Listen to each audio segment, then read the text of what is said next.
નમસ્તે ધ્રુવીલભાઈ. ચલો દીકરા, આજે આપણે હલકું ભારે જોવાનું છે. તમારી પાસે ત્રાજવા છે અને કાટલા છે. ચલો વજન કરો તો બેટા.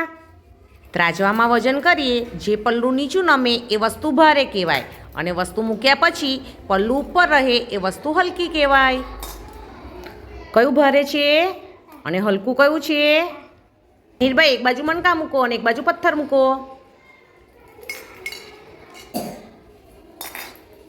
ભારે કયું છે? હલકું કયું છે? ભાઈ, એક બાજુ સંચો મૂકો અને એક બાજુ રબર મૂકો. હલકું કયું છે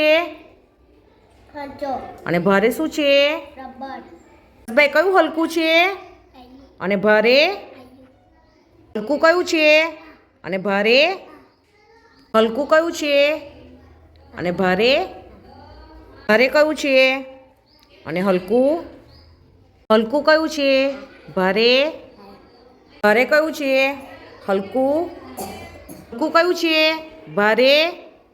ભારે કયું છે? હલકું? હલકું કયું છે? ભારે?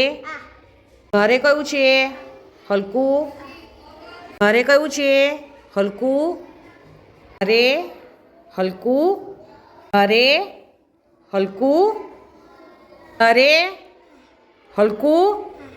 ભારે? હલકું?